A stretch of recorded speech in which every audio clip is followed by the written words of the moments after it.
जिसकी जैसी नीयत वो वैसी कहानी रखता है। कोई परिंदों के लिए पिंजरा तो कोई पानी रखता है। हेलो फ्रेंड्स, मैं अशोक तिवारी। दोस्तों, आज हम बात करेंगे, ताकि विषय होगा कि रामायण से हम क्या कुछ सीख सकते हैं। वैसे तो रामायण अपार है, बहुत कुछ सीखने के लिए है, लेकिन आज हम रामायण के कुछ मुख्य विषयों पर बात करेंगे, मुख्य पात्रों पर बात करेंगे कि उनसे हम क्या कुछ सीख सकते हैं। सबसे पहले तो महाराज दशरथ से शुरू करते हैं। महाराज दशरथ चक्रवर्ती सम्राट, जब उन्होंने देखा कि उनकी दाढ़ी के बाल सफ़ेद होने लग गए, पकने लग गए, तब उन्होंने सोचा कि अब मुझे राजपाट त्याग करके वनवास की तरफ जाना चाहिए, प्रभु का ध्यान करना चाहिए, ईश्वर के पूजा पाठ में उनके ध्यान में मग्न हो जाना चाहिए, राजपाट अपना त्याग देना चाहिए, भगवान श्री राम को कर देना चाहिए। तो उन्होंने अपने बड़े पुत्र राम के राज तिलक की तैयारियों के लिए शुरू कर दिया कारोबार। लेकिन नीयत को मंजूर नहीं था, इसी वजह से उनका राज तिलक नहीं हो पाया और वनवास देना पड़ा। दोस्तों, महाराज दशरथ से हम क्या सीखना है। महाराज दशरथ चक्रवर्ती सम्राट थे, अपार ऐश्वर्य भरा हुआ था, लेकिन उनके पास उनका मोह नहीं था। जब उन्होंने देखा कि अब हमारी परिस्थितियां बदल रही हैं, हमें जाना चाहिए वानप्रस्थ आश्रम में, संन्यास आश्रम में, भगवान के ध्यान में, ये जिम्मेदारियां, ये पावर, ये ताकत जो अब इसके योग्य है, उसको दे करके इससे मुक्ति होना चाहिए। तो उन्होंने उसकी तैयारी कर ली। और जब उन्होंने उसकी तैयारी कर ली, लेकिन किसी के साथ कमिटमेंट किया था, एक वायदा किया था, एक वचन दिया हुआ था कैकेयी को, महारानी कैकेयी को, कि आपके 3 वचन मैं मानूंगा। उन्होंने 2 वचन मानने के लिए वरदान दिया हुआ था और 2 वचन मानने को तैयार हो गए। जब उन्होंने मांगा कि राम को राज तिलक नहीं वनवास होगा, उन्होंने उसको मान लिया। मानना था, क्योंकि यही सिखाता है हमें कि जो कमिटमेंट किसी से करो, मानो उसको। रघुकुल रीत सदा चली आई, प्राण जाए पर वचन न जाए। आपके जान चली जाए, कुछ भी हो जाए, कितनी परेशानी बढ़ जाए, कितनी मुसीबतें आ जाएं, लेकिन जिसके साथ जो कमिटमेंट किया हुआ है, जो वायदा किया हुआ है, उस वायदे को अवश्य पूरा करो। तो महाराज दशरथ से हमें ये सीखना है कि जब हमारा समय ख़त्म हो रहा हो, परिस्थितियाँ अलग टाइप की हो रही हों, तो हमें अपने पावर का सत्ता पर ज़बरदस्ती कब्जा करके नहीं रखना है। जो उसकी योग्य हो गया उसको दे देना है और खुद को जो है अनंत मुद्रा में ले जाना है। लेकिन अगर परिस्थितियां हमारे सब नहीं होती हैं, फिर भी हमने जिससे वादा किया हुआ, हमारे लिए परेशानियां खड़ी हो सकती पता है, फिर भी जिससे जो वायदा किया हुआ, जो वचन दिया हुआ, उसको पूरा करना, निभाना है। आपकी तभी मार्केट में क्रेडिट बनती है, समाज में, सोसाइटी में तभी आपका सम्मान बढ़ता है, जब आप अपने वचन पर कायम रहते हैं, जिससे वादा किया हुआ उसको पूरा करते हैं, सब लोग आपका सम्मान करते हैं। दूसरा, भगवान श्री राम से सीखना है। भगवान श्री राम का राज तिलक होना था, तैयारियां चल रही थी, सब लोग तरफ खुशियां थी, भगवान श्री राम नॉर्मल थे। लेकिन दूसरे दिन सुबह पता चला, रात में तैयारियां हो रही राज तिलक की, दूसरे दिन सुबह पता चला कि उनको तो वनवास जाना है 14 वर्ष के लिए। उससे उनको तकलीफ़ नहीं हुई। तो कहने का तात्पर्य यह है कि आपके जो भी परिस्थितियाँ आ जाएँ, उससे आप दुखी ना हो, तकलीफ़ ना हो, परिस्थितियों को संभालने की कोशिश करें, परिस्थितियों का, हालात को संभालने का प्रयास करें। हालात बदलेंगे, पक्का बदलें, कभी हालात एक जैसे नहीं रहते। वनवास उनका ख़त्म हुआ, वापस आए, राज्याभिषेक हो गया, राज तिलक हो गया, राम राज की आज भी लोग कल्पना करते हैं, आज भी लोग कितना प्रचार करते हैं, कितना उसकी तारीफ़ करते हैं।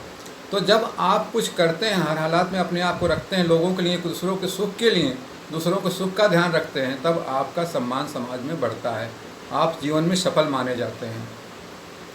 तीसरा, लक्ष्मण के लिए। लक्ष्मण को वनवास जाने का कोई आदेश नहीं था, वनवास जाने का कोई वचन नहीं दिया हुआ था भगवान राम के साथ में कि वह वनवास जाएंगे, लेकिन उन्होंने भगवान राम के साथ वनवास जाने का निश्चय कर लिया। उनसे हम ये सीख सकते हैं कि हमें जो हमारी ड्यूटी है, जो हमारा कर्तव्य है, जो हमारा कर्म है, वो करते रहना है। ये उम्मीद नहीं रखनी चाहिए, ये नहीं रखना चाहिए कि हमारे लोग बड़ी बड़ाई करेंगे, हमारा बड़ा वाह वाह करेंगे, बड़ा हमारा लोग शाबाशी देंगे, हमारा बड़ा सम्मान मिलेगा, बड़ा मान मिलेगा। आप जब अपना कर्म करते रहते हैं, जब अपना कार्य करते रहते हैं, अपनी कर्तव्य को पूर्ण करते रहते हैं, ड्यूटी करते रहते हैं, तो आपको समाज अपने आप ही वाहवाही देता, सम्मान देता, मान देता है, सब कुछ मिलता, सब कुछ हासिल होता। आज भी भाई हो भरत जैसा कहते हैं लोग बाग, लक्ष्मण जैसे भाई के लिए कहते हैं। भगवान श्री राम लक्ष्मण के लिए कितने उतावले से, कितने दुखी से हो गए थे जब उनको बाण लग गई थी।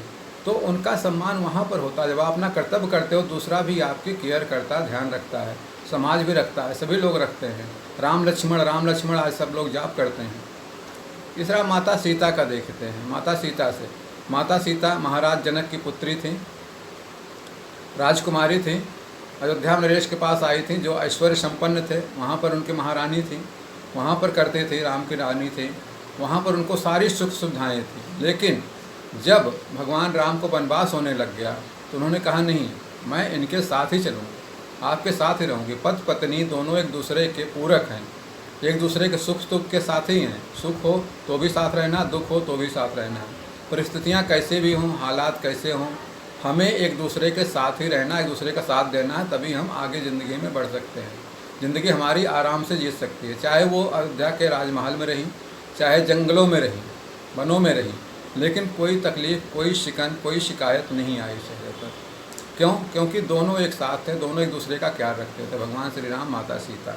तो इस तरह से जब आप होता है, माता सीता ने कहा कि जीव बिन देह नदी बिन बारी, वैसे ही नाथ पुरुष बिन नारी।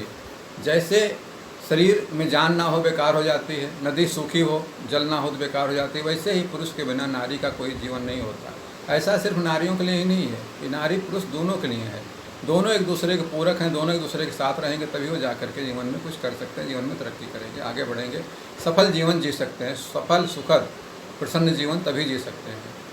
लक्ष्मण जी के बारे में मैंने बताया। लक्ष्मण जी भगवान राम के परम प्रिय, और उनका जन्म उसीलिए यहाँ हुआ था।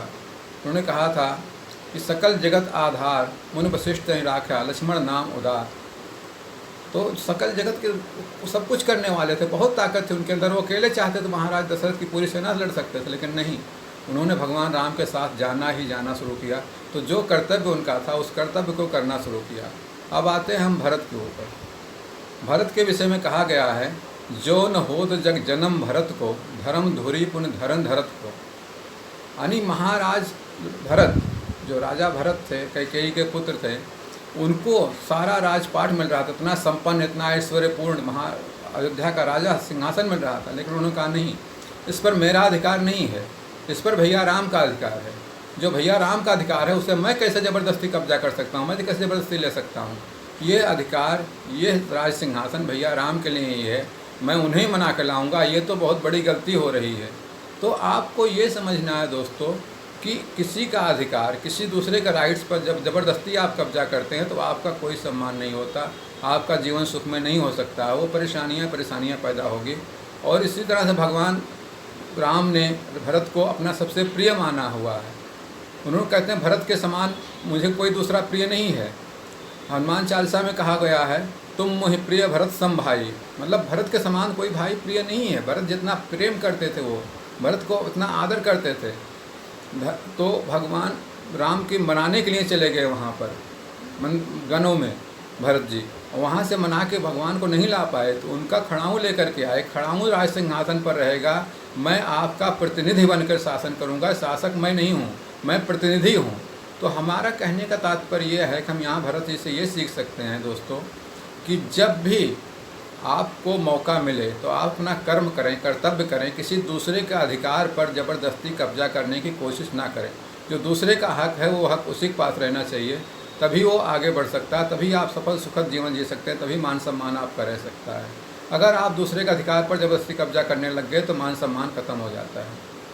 तीसरा दोस्तों, अब लास्ट में रामायण के महाविलेन, जो आज तक के समाज के सबसे बड़े विलेन माने जाते हैं, रावण।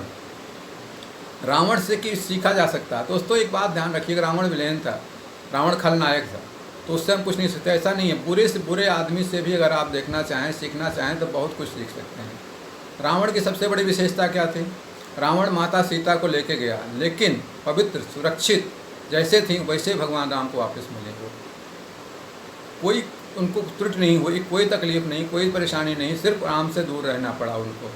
एक चीज़। दूसरी, भरत जब रावण युद्ध क्षेत्र में जमीन रणभूमि पर गिर गया, भगवान राम ने लक्ष्मण को भेजा कि जा करके रावण से सीखो। रावण प्रकांड विद्वान है, प्रकांड राजनीतिज्ञ है, उसके जैसा विद्वान, उसके जैसा राजनीतिज्ञ, उसके जैसा योद्धा कोई दूसरा पैदा शायद नहीं होगा जिस तरह से है। उससे सीखो। क्या सीख सकते हो? जो सीख सकते हो सीखो जा करके। जब लक्ष्मण जी सीखने गए तो रावण ने उनको सिखाया था शुभस्य शीघ्रम। अच्छा कार्य करते हो आप, शुभ कार्य करते हो, जो सही कार्य करना चाहते हो उसको जल्दी से जल्दी करो। अगर कोई गलत काम करना चाहते हो, बुरा काम है, तो उसको टालते रहो और अच्छे काम को, शुभ कार्य को शीघ्र करो। मेरी इच्छा थी भगवान राम से मिलने की, लेकिन मैं उसको टालता रहा और आज देखो मेरी क्या कंडीशन हो रही है, क्या पोजीशन हो रही है। चक्रवर्ती सम्राट, 10 दिशाओं को जीतने वाला लंकेश रावण आज धरती पर पड़ा हुआ है, पूछने वाला नहीं। क्यों? क्योंकि हमने शुभ कार्य को शीघ्र नहीं किया, उसको विलम्ब करते रहे, टालते रहे और बुरे कामों को मैं जल्दी करता रहा। जिस काम को टालना चाहिए था उसको मैंने जल्दी किया और जिस काम को करना चाहिए था उसको हमने देर से किया, विलम्ब किया, इसलिए आज मेरी ये पोजीशन है। तो दोस्तों, रामायण के इन पात्रों से आप अपने जीवन में किसी भी पात्र का, कोई भी एक का गुण, जो गुण है उसके, रावण के अवगुणों की बात मैं नहीं कर रहा, मैं कह रहा हूँ भगवान राम का, लक्ष्मण का, भरत जी का, माता सीता का, भगवान राम का, लंकेश के भी अच्छे गुणों को आप अपने जीवन में अपनाते हैं तो आपका जीवन परम सुखमय, परम आनंदमय, परम सफल, परम प्रसन्न हो जाएगा और आपका जीवन आनंदपूर्वक समाज में सम्मान के साथ अपना जीवन बिता सकते हैं। बस दोस्तों, आज के लिए इतना ही। कल किसी और टॉपिक बात करेंगे। वीडियो आपको पसंद आया है तो लाइक करें, सब्सक्राइब करें। Thank you friends.